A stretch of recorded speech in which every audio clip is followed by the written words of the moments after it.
O caso federal de Lil Durk acabou de atingir um novo nível de caos.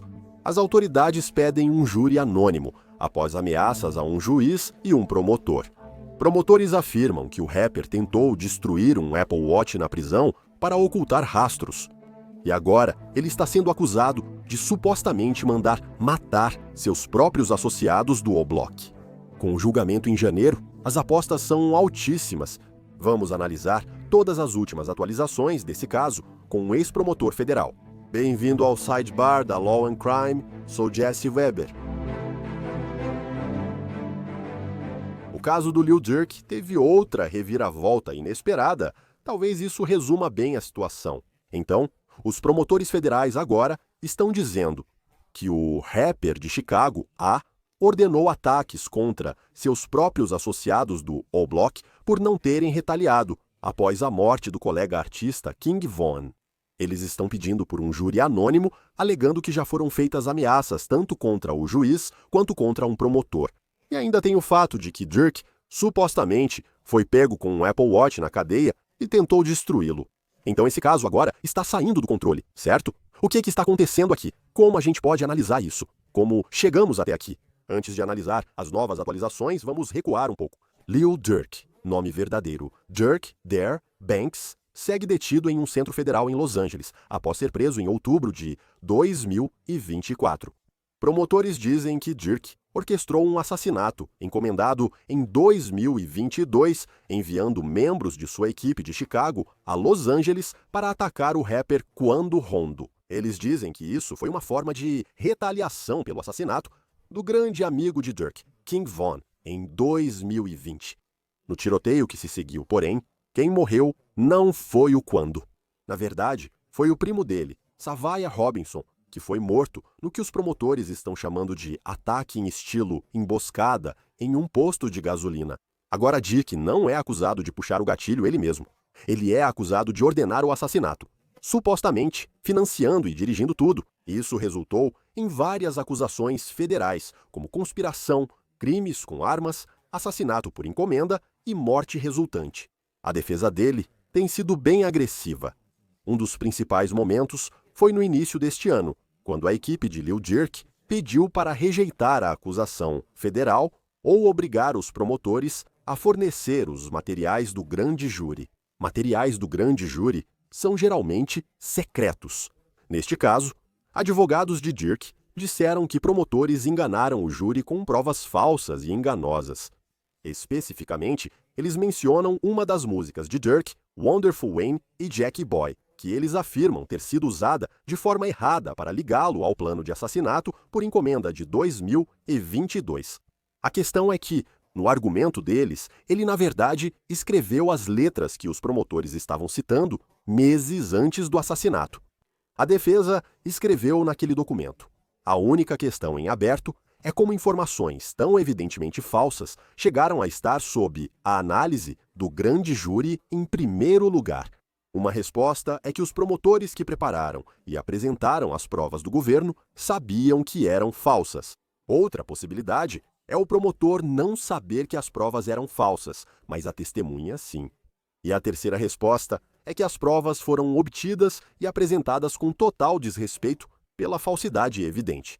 E, na verdade, o panorama geral aqui é que a equipe de Durk está levantando um argumento muito importante logo no início, que letras de rap não deveriam ser usadas como prova de violência. Esse é um tema comum, sobre o qual já falamos em muitos julgamentos, certo? Os promotores federais acabaram apresentando uma nova acusação substitutiva. Você sabe, uma denúncia emendada, excluíram as letras contestadas e colocaram fim àquela moção ou àquela questão. Precisamos falar sobre o que acontece hoje. A equipe do Durk intensificou os esforços com outra moção para rejeitar o caso. Foi aí que paramos, quando tudo ficou mais intenso. Temos muito para comentar. Quero convidar o ex-promotor federal, Nima Romani, para o programa. Obrigado por seu tempo, Nima. Gosto de ter você aqui. Vamos começar com uma visão geral do caso. Quão comum é alguém enfrentar acusações federais por encomendar um assassinato, por mandar matar alguém, certo? Mesmo sem puxar o gatilho, isso é comum? Jesse Weber, sempre bom ter você aqui. Normalmente não é comum, Normalmente, eles incluem isso junto com a acusação de homicídio ou algum tipo de acusação de organização corrupta e influenciada por extorsão. Mas aqui, aparentemente, os federais acreditam que Lil Durk é quem está dando as ordens, mesmo que ele não esteja puxando o gatilho. Esses assassinatos por encomenda são mais comuns nos Estados Unidos da América, mas os federais estão muito envolvidos neste caso, talvez por causa do Little Dirk. Você acha que há provas fortes de que ele dirigiu isso de alguma forma, financiou de alguma forma, foi o mentor por trás disso de alguma forma? Acho que há evidências. É certo? Não necessariamente. Muitos desses casos federais, como você sabe, ao chegarem ao grande júri e obterem acusação, Jesse, já estão quase resolvidos, certo? Quero dizer, é só saber se vão fechar acordo ou ser condenados no julgamento. Mas aqui é mais complicado. Vamos aguardar as provas. Você está considerando depoimentos de colaboradores. Já falamos bastante sobre isso, certo? Muitas dessas pessoas são criminosas. Você deve confirmar isso. Agora, eles têm mensagens de texto, mas algumas são enigmáticas. E considerando que o cartão de crédito do Lil Durk foi usado para comprar máscaras de esqui, hotéis e mais, isso já é suficiente. Mas para a conspiração, para a solicitação, normalmente você precisa de algo mais do que apenas alguns gastos no cartão de crédito. Isso leva ao que a defesa faz, contestando a acusação. Pelo que entendi, eles consideram isso inadmissivelmente vago. O que isso significa para você? Essa defesa é comum? Funciona? Jesse, isso não é uma defesa comum de jeito nenhum. E geralmente não funciona, porque, na verdade, o remédio é a promotoria corrigir e ser mais específica na acusação. Ao tratar de conspiração ou solicitação, é essencial identificar atos explícitos e aprofundar a análise da conspiração. A evidência da solicitação para o assassinato por encomenda. Neste caso, creio que a defesa aposta que o melhor é um bom ataque. Eles apresentam essas moções não por acreditarem que a acusação será rejeitada, mas para deixar a promotoria na defensiva. O pêndulo mudou de lado, certo? Agora vamos falar das ações dos federais e das novas alegações, assunto que queria discutir com você. Então, os federais supostamente introduziram discretamente essa nova alegação explosiva no caso jurídico de Dirk, de que ele não apenas mandou matar quando Rondo, mas também colocou alvos em membros da própria equipe dele, a O-Block, que aparentemente falharam em retaliar após a morte de King Von em 2020. Segundo reportagem do Hot New Hip Hop, era um amigo dele. Segundo relatos, promotores federais apresentarão uma testemunha que diz que Dirk deu pessoalmente essas ordens aos associados da O-Block. Agora, essa nova teoria enquadra esse caso de forma ainda mais ampla. Não só um plano de vingança, mas uma possível purga interna para manter o controle, exigir lealdade e punir dissidência no próprio círculo. Dito isso, nenhuma dessas alegações levou a novas acusações formais contra ele. Mas, Nima, vamos falar sobre isso. Pode explicar o que significa, do ponto de vista legal, os promotores alegarem que Dirk ordenou ataques a seus próprios associados, mesmo sem novas acusações? Jesse, existem razões para você querer isso. Muitas vezes, federais acumulam acusações para ganhar vantagem e forçar acordos. Mas, neste caso em particular, provavelmente é para tentar sujar a imagem dele. Se você lembra dos filmes dos anos 80, onde o vilão trai a própria equipe, sabe que os jurados não vão gostar disso. Veja, não estou dizendo que isso é comprovado, mas pode ser parte de uma história maior. Não foi só um ataque contra Rondo, certo? Com Robinson sendo o alvo inocente. Isso foi, como você disse, uma limpeza. Dirk ficou chateado porque sua própria equipe não vingou a morte de Vaughn. Então ele queria matar até mesmo membros do seu próprio círculo interno. Novamente, não estou dizendo que a promotoria pode provar isso, mas se eles conseguirem, não acho que os jurados vão gostar nem um pouco de Lil Dirk.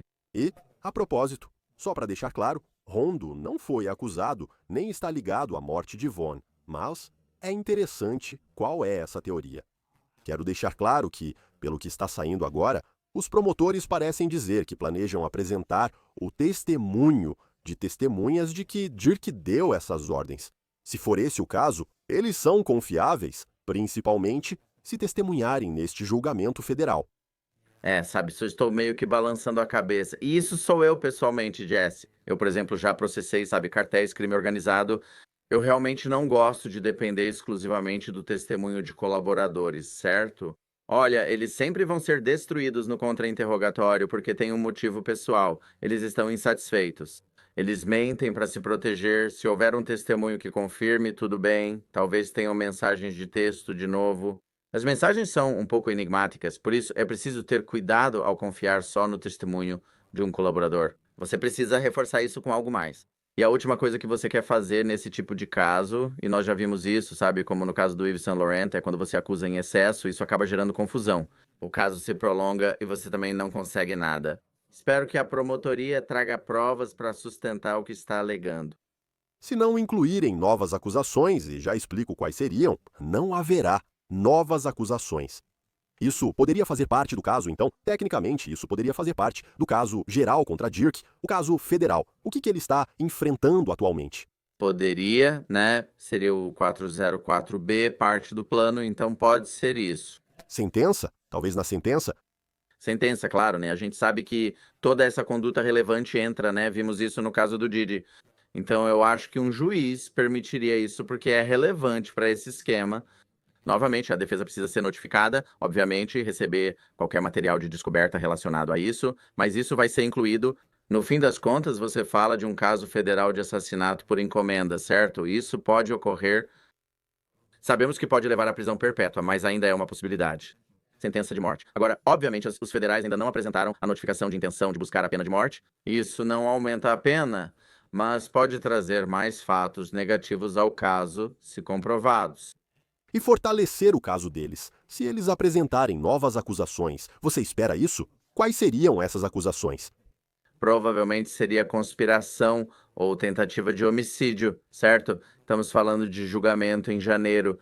O processo já está avançado. Não sei se o juiz permitirá. Se permitir, a defesa pode pedir adiamento. Acho que o juiz deveria conceder, certo? Se novas acusações são adicionadas 3 meses antes do julgamento, pode ser tarde para mantê-lo. É direito do réu ter um julgamento rápido. Se a equipe do Dirk mantiver a data, seguirá adiante, mas isso pode adiar o julgamento. Mas não um julgamento diferente, não um caso diferente, não um processo separado. Eles não fariam uma acusação separada. Não tem relação com quando Rondo, nem sobre ele, supostamente, mandar matar pessoas do próprio grupo. Isso não é algo que você espera. Não, de jeito nenhum. Seria parte do mesmo caso. Agora quero abordar outro assunto. A segunda moção de arquivamento, apresentada pela defesa. Em 6 de outubro, a equipe jurídica de Will Dirk apresentou nova moção para arquivar a acusação federal. Eles alegaram novamente que o caso contra ele é vago demais para ser justo.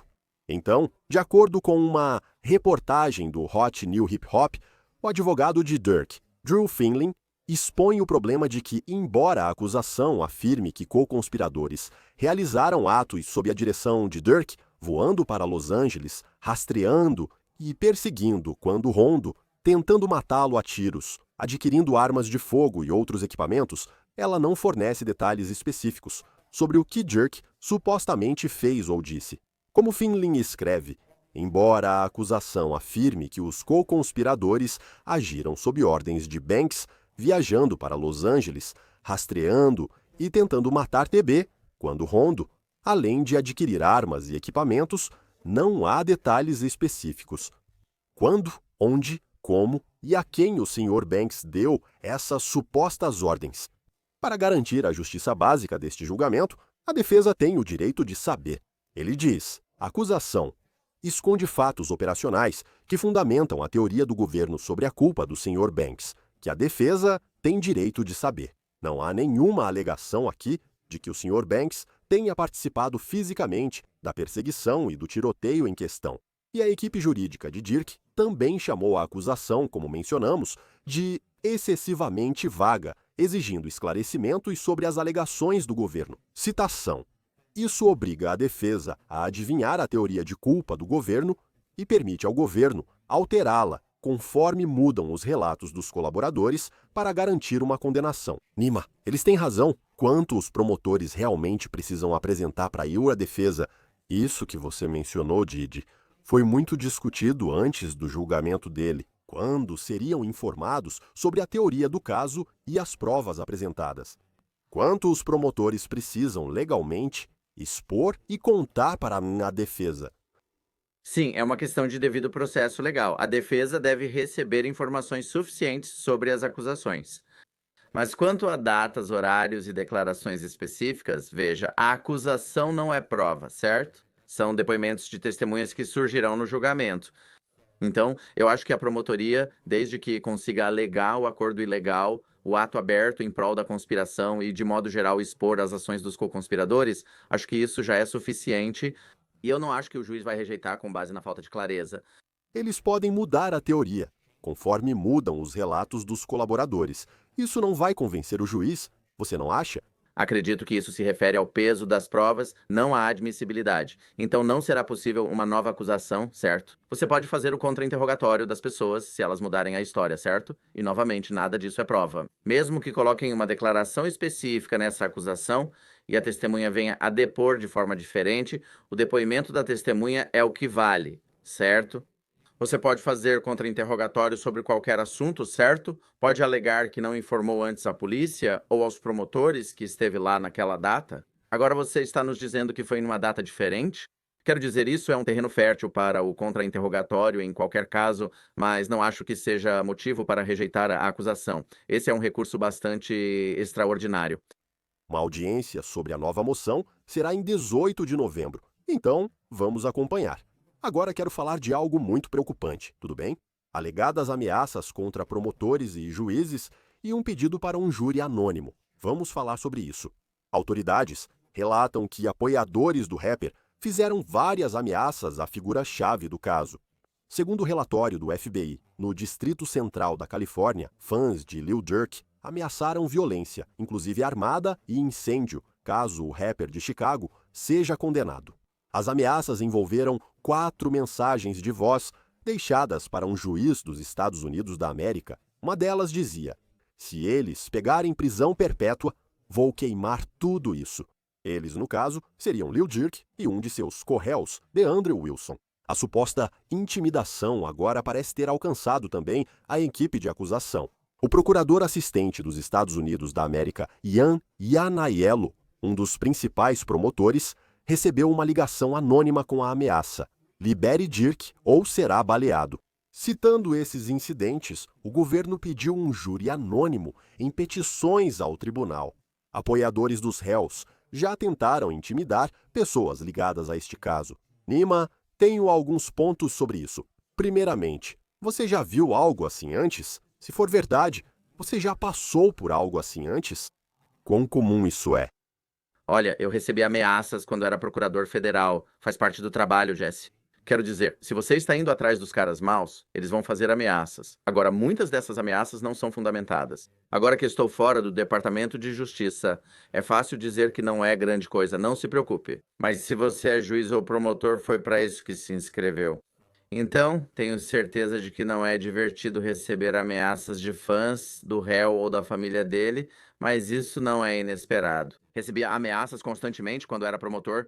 A ideia de justificar um júri anônimo, mas afinal, o que é um júri anônimo? Não são sempre anônimos? Não sabemos quem são essas pessoas? Então, o que é um júri anônimo e isso se justificaria?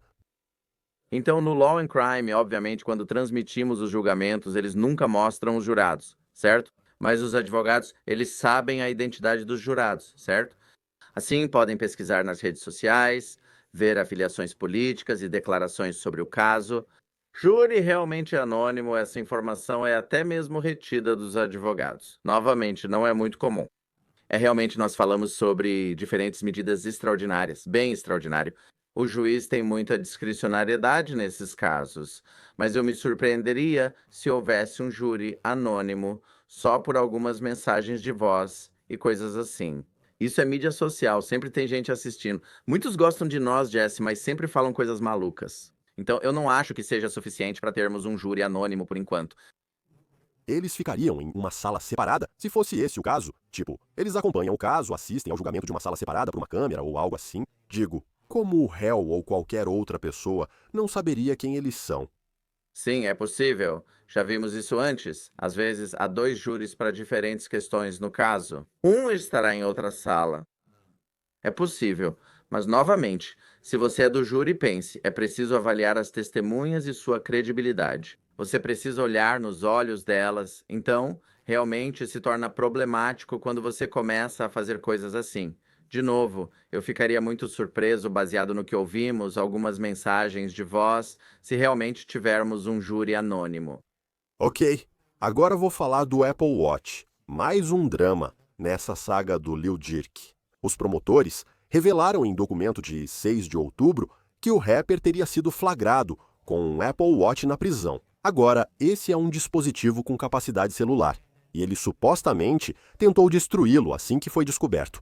A moção em apoio ao júri anônimo afirma que, em agosto de 2025, funcionários do Batalhão de Operações Policiais apreenderam um Apple Watch com o celular do réu. Ainda mais preocupante é a conduta de Bank após ter sido pego. Em vez de assumir a responsabilidade por essa violação, o réu supostamente obstruiu a investigação, tentando danificar ou destruir o dispositivo de comunicação.